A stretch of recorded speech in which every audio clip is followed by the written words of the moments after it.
Welcome to Rays of Hope, where inspiration meets possibilities. Join us on this journey as we explore videos that illuminate the path to positivity, resilience, and success. How to stop ruminating, breaking the cycle of negative thoughts and emotions. Rumination, that nagging voice in your head that just won't quit. We've all been there, stuck in a cycle of negative thoughts, replaying the same worries or regrets over and over. It's like being trapped in a never-ending loop, with no clear escape route. But what if you could break free from this toxic thought pattern? For many of us, rumination is a constant companion, one that can lead to anxiety, depression, and a host of other mental health issues. It's a problem that's both deeply personal and widely relatable. So, how do we overcome it? In this video, we'll explore the ins and outs of rumination, from its causes and consequences to practical strategies for silencing that pesky inner critic. What is rumination? Rumination, the act of continuously thinking about the same thoughts, like a broken record playing in your mind. It's a mental pattern that can be both frustrating and debilitating. But what exactly is rumination, and how does it manifest in our daily lives? Definition and explanation. Rumination is a form of negative thinking that involves repetitively going over a thought, situation, or problem in your mind. It's like being stuck in a mental loop, unable to move on from a particular idea or emotion. Rumination can be about anything: a past argument, a future worry, or a present problem. The key characteristic is that it's a persistent and recurring thought pattern that's difficult to shake off. Imagine you're trying to solve a puzzle, but you're stuck on one piece that just won't fit. You keep trying different angles, different approaches, but it just won't budge. That's what rumination feels like, being stuck on a mental puzzle that you can't seem to solve. Examples of rumination in everyday life. Rumination can creep into our daily lives in many ways. Here are a few examples. Replaying a conversation. You had a disagreement with a friend, and now you're replaying the conversation in your head, thinking about what you could have said differently.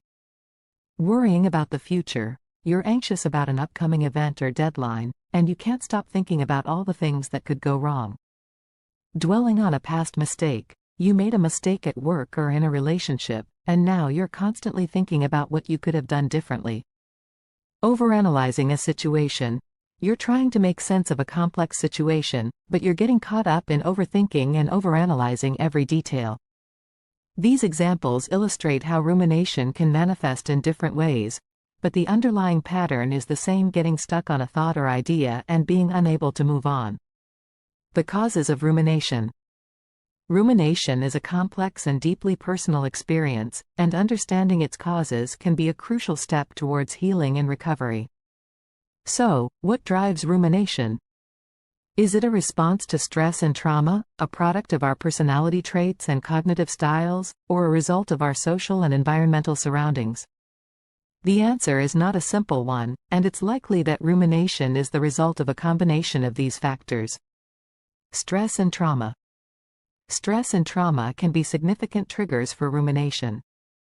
When we experience a traumatic event or are under chronic stress, our minds can become stuck in a cycle of negative thinking. This can be a coping mechanism, a way of trying to make sense of what happened or to prepare for potential future threats. However, when this cycle of negative thinking becomes repetitive and intrusive, it can lead to rumination. Imagine being stuck in a never-ending loop of negative thoughts, reliving the same painful memories over and over again. This is what it can be like to experience rumination triggered by stress and trauma. It's like being unable to escape a nightmare, with no respite or relief. Personality traits and cognitive styles. Certain personality traits and cognitive styles can also contribute to rumination. For example, people who are perfectionists or have high standards for themselves may be more prone to rumination. This is because they may be more likely to dwell on mistakes or perceived shortcomings, replaying them over and over again in their minds. Additionally, people with a more analytical or introspective cognitive style may be more likely to ruminate.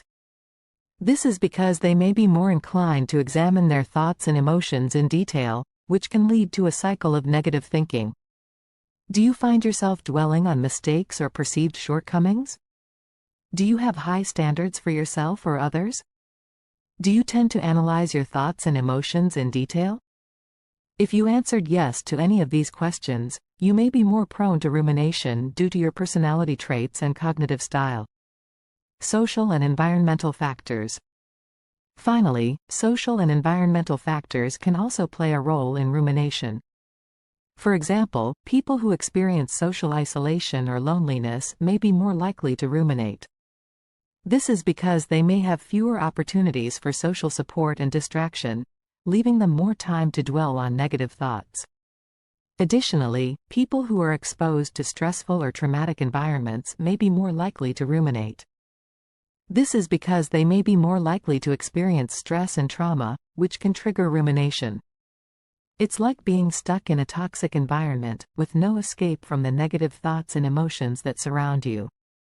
This is what it can be like to experience rumination triggered by social and environmental factors. Stay tuned for Part 2, where we'll explore even more strategies to help you overcome overthinking. Thank you for joining us on this uplifting journey with rays of hope. Please comment, like, share, and subscribe to stay tuned for more videos that spark hope and empowerment. Until next time, keep shining brightly. Thank you for watching.